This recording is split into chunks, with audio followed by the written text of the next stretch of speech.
नमस्कार दोस्तों, स्वागत है आपका मेरे YouTube चैनल सेलर एंकर पे। मैं हूं आपका दोस्त, आपका साथी, आपका सलाहकार अभिषेक मिश्रा।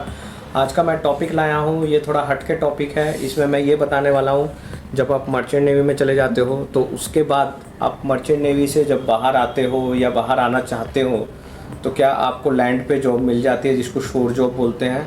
तो उसके बारे में, अपॉर्चुनिटी के बारे में मैं बताऊंगा आप लोगों को कि क्या क्या अपॉर्चुनिटीज़ होती है शोर में और किस तरह की आपको जॉब मिलने के चांसेस होते हैं। तो वीडियो में बने रहिएगा एंड जिनको ज़रूरत हो उनको आप शेयर भी कर सकते हो ये वीडियो। तो सबसे पहले बात करते हैं शोर जॉब। शोर जॉब क्या होता है ये जानना बहुत ज़रूरी है। अब देखो, दो तरह के जॉब हैं। एक तो मर्चेंट नेवी मरीन लाइन, जब आप शिप पे जॉब करते हो तो ये तो शिप वाली जॉब हो गई। फिर जब आप लैंड पे आ जाते हो, पोर्ट पे काम करते हो या कहीं पे भी काम करते हो, तो वो शोर जॉब के अंडर में आता है। तो शोर जॉब क्या जो शिपिंग में आने के बाद शोर जॉब लग सकती है, तो इसके बारे में हम बात करेंगे। बहुत अच्छा टॉपिक है, तो मैं उनके बारे में बात करूंगा। सपोज दैट आपने डीएनएस कर लिया, डीएनएस ज्वाइन करने के बाद आपने कैडेटशिप कर ली। तो देखो भैया, मैं ये कहूँगा कैडेटशिप के बाद तो उम्मीद मत करना, ये नहीं कि डायरेक्ट कैडेट के बाद शोर जॉब लग जाए। नहीं, बहुत कम चांस होते हैं, बहुत रेयरली या बहुत कम पैसों में लगोगे। एटलीस्ट आपको सेकेंड मेट निकालना होगा। आपने सेकंड मेट निकाला, सेकंड ऑफिसर में सेल किया, थर्ड ऑफिसर में सेल किया, अब आपके पास सीओसी है, एक सर्टिफिकेट ऑफ कॉम्पिटेंसी है। तो सेकंड मेट के बाद भी शोर जॉब आप लग सकते हो। अब कहाँ पे लग सकते हो ये मैं आपको बता देता हूँ। अगर आपके पास कॉपी पेन है तो वो लिख लो, क्योंकि हमें तो देखो किसी ने बताया नहीं, सही बताएं। आप लोगों को मैं बताने वाला हूँ, गाइड करने वाला हूँ, तो समझ लो, वरना फिर बाद में ऐसा नहीं होना चाहिए कि जब टाइम निकल जाए या उम्र निकल जाए तब समझ में आए। तो सेकंड मेट करने के बाद आप कोलकाता पायलट में जा सकते हो। कोलकाता जो मरीन पायलट होता है वो गवर्नमेंट जॉब होती है, सरकारी नौकरी होती है और उनकी वैकेंसीज़ निकलती है, हर साल निकलती है, हर 6 महीने पे भी निकल सकती है या हर 2 साल में, जब भी निकलती है वो गवर्नमेंट वैकेंसीज़ होती है। तो जब आप डीएनएस कोर्स कंप्लीट कर लोगे, आपको बीएससी नॉटिकल साइंस की डिग्री मिल जाएगी, तो आप अप्लाई कर सकते हो कोलकाता पायलट में। मेरे भी कई फ्रेंड हैं जिन्होंने कोलकाता पायलट में ज्वाइन किया and they are doing well, अच्छी सैलरी भी कमा रहे हैं और फैमिली के साथ भी रह रहे हैं। शोर जॉब का ये फ़ायदा है कि आप देखो भाई, फैमिली के साथ रह जाते हो। उसके बाद दूसरा चांस है आपके पास वीटीएस जो पोर्ट कंट्रोल में होता है ना, वेसल ट्रैफिक सर्विसेज में। तो वहाँ पे भी सेकंड मेट के बाद काफ़ी चांसेस है, सेकंड मेट के बाद आराम से आपको शोर जॉब वहाँ भी पकड़ सकते हो। तो वो भी एक अच्छा प्लेटफॉर्म है एंड वहाँ पे भी आप वीटीएस के हेड बन सकते हो। तो सेकंड मेट के बाद ये चांस है। अभी मैं डेक साइड की बात कर रहा हूँ, इसके बाद आऊँगा इंजन वालों को भी। अब इंजन वाले बोलते हैं सर आप हमें तो हमारी वीडियो तो बाद में बनाते, तो ऐसा कुछ नहीं है, मेरे मन में ऐसा कुछ पार्शलिटी नहीं है। ऐसा नहीं है कि मैं डेक डिपार्टमेंट से हूँ तो सब मेरे लिए सब इक्वल हैं, चाहे वो डेक डिपार्टमेंट के हो या इंजन डिपार्टमेंट के हो। अब ये तो मैंने सेकेंड मेट के बेस पे आप लोगों को बता दिया। तो ये अपॉर्चुनिटीज़ हैं। या फिर आप वेदर रूटीन सर्विसेज वगैरह में भी काम कर सकते हो, जो वेदर की इन्फॉर्मेशन वगैरह देते हैं, उनमें भी काफ़ी वैकेंसीज आती रहती है सेकेंड मेट के बाद। अब चीफ मेट के बाद क्या चांस होता है, कार्गो ऑपरेशंस का होता है। आप टर्मिनल पोर्ट ऑपरेशंस में जा सकते हो। अगर आपके पास मास्टर कैप्टन लाइसेंस है तो आप पोर्ट कैप्टन वगैरह में भी जा सकते हो, काफ़ी अपॉर्चुनिटीज़ आती है। तो ये सारी, या ड्राफ्ट सर्वेयर में जा सकते हो। ड्राफ्ट सर्वेयर यूएस में वैकेंसीज निकलती रहती है, या गल्फ़ में भी, या इवन इंडिया में भी आप एज अ ड्राफ्ट सर्वेयर जा सकते हो। पीएनआई कंपनी ज्वाइन कर सकते हो।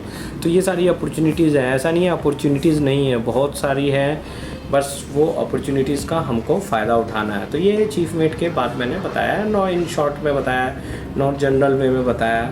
अब कैप्टन बनने के बाद काफ़ी सारी अपॉर्चुनिटीज़ है। देखो यहाँ पे अगर आप कैप्टन बन के शोर जॉब करते हो, मैं तो कहूँगा कि ट्राई करो कि कैप्टन बन के ही करो। अब देखो कैप्टन बन के कितनी सारी अपॉर्चुनिटी। सबसे पहले मरीन पायलट अब एक सेकंड में करके पायलट जा रहा है और एक कैप्टन, दोनों में बहुत डिफरेंस है, ज़मीन आसमान का फ़र्क है। आप मरीन पायलट बन सकते हो। आप इंस्टीट्यूट में टीचिंग कर सकते हो, जो अपने शिपिंग के इंस्टीट्यूट है उनमें भी 1-1.5 लाख रुपए सैलरी होती है, कहीं कहीं में तो 2-2.5 लाख रुपए भी होती है। तो वहाँ भी आप पढ़ा सकते हो। उसके लिए आपको टोटा करके कोर्स होता है, वो कोर्स करना पड़ेगा, या फिर देख लेना इंस्टीट्यूट की जो रिक्वायरमेंट है। मरीन पायलट कोलकाता पायलट कर सकते हो, गोवा में पायलटेज कर सकते हो, पैरादीप में कर सकते हो, कृष्णापट्टनम में कर सकते हो। बहुत सारी वैकेंसीज निकलती रहती है। आपके पास एज अ कैप्टन एक्सपीरियंस है तो काफ़ी सारी अपॉर्चुनिटीज़ हैं। दूसरा सुपरिटेंडेंट बन सकते हो आप, मरीन सुपरिटेंडेंट बन सकते हो, QHSC ऑडिटर बन सकते हो, जो शिप पे जाते हैं ऑडिट करते हैं, सर्वे वगैरह कर सकते हैं, पोर्ट स्टेट कंट्रोल ज्वाइन कर सकते हो। तो ये सारी है, ये MMD सर्वेयर बन सकते हो। तो देखो कैप्टन बनने के बाद काफ़ी सारी अपॉर्चुनिटीज़ आती है। तो ये सारी अपॉर्चुनिटीज़ आप बन कर सकते हो। उसके बाद आपका ये हो गया। एंड फिर मैं बात करूँगा, ये तो मैंने बता दिया। अब इंजन साइड से टेक्निकल सुपरिटेंडेंट बन सकते हो, टेक्निकल इंजीनियर बन सकते हो। इंजन साइड से तो वैकेंसीज़ है, मरीन सुपरिटेंडेंट बन सकते हो, काफ़ी सारी वैकेंसीज़ है। तो इंजन साइड से आपके पास लॉट ऑफ अपॉर्चुनिटीज़ है, आप कर सकते हो। एंड बाकी देखो मैं यही कहूँगा, जब आप कंटिन्यू शिपिंग में काम करते हो, आपकी एक सर्टेन एज हो जाती है, 35 तक आप पहुँच जाते हो, तो बेटर है आप शोर जॉब ज्वाइन कर लीजिए, फैमिली के साथ स्पेंड कर सकते हो। अब मैंने क्यों नहीं करी, क्यों ज्वाइन नहीं किया, मेरा क्यों डिले हो गया, ये रीज़न मत पूछो, क्योंकि हमारा काम होता है ना हर चीज़ में रीज़न पूछना, तो वो ज़रूरी नहीं है। बट जो मैंने आपको अच्छी नॉलेज दी है, इस नॉलेज का आप लोग फ़ायदा उठा सकते हो, भरपूर फ़ायदा उठा सकते हो एंड शोर जॉब प्राप्त कर सकते हो। अब शोर जॉब प्राप्त करने के लिए वैकेंसीज़ कहाँ निकलती है ये भी हमें पता होना चाहिए। तो इसके लिए कई सारी वेबसाइट है, jobships.com में जा सकते हो, cjob.net में जा सकते हो, या फिर आजकल तो व्हाट्सएप ग्रुप हो गए हैं, या कहीं ना कहीं आप गूगल पे भी सर्च मारोगे तो दुनिया भर की वैकेंसीज़ आ जाती हैं। आप शिपिंग कंपनी में FPD में भी ज्वाइन कर सकते हो, जो ये HR मैनेजर वगैरह होते हैं ना, इन चीज़ों में भी ज्वाइन कर सकते हो। तो ये आपके ऊपर है, आपकी एबिलिटी के ऊपर है, आपके इंटरेस्ट है। हाँ, और एक चीज़ मैं बताना चाहूँगा, सैलरीज़ में यहाँ डिफरेंस होता है। अगर आप एज अ कैप्टन शिप पे आपको 6, 7 या 8 लाख मिल रहे हैं, तो शोर जॉब में वो 3 या 4 लाख ही मिलेंगे, वो आधे हो जाते हैं शोर जॉब में, ये याद रखना। और शोर जॉब में शुरुआत करनी होगी। एंड जैसे शिपिंग में आप हो तो कंटिन्यू सेलिंग करते हो 4-5 महीना, तो अपने मन के हिसाब से 2-3 महीना घर पे रह सकते हो, 4 महीना रह सकते हो। बट शोर जॉब में ऐसा नहीं है।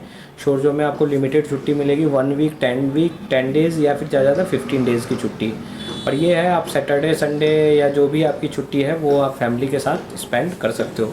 तो शोर जॉब में भी टेंशन है, ऐसा नहीं है कि शोर जॉब बहुत आसान है या एक बार शोर जॉब लग गई तो बहुत मज़े हैं, ऐसा नहीं है। हर चीज़ का फ़ायदा और नुकसान तो होता है। बस एक ये फ़ायदा है, आप फैमिली के साथ रह सकते हो, टाइम स्पेंड कर सकते हो।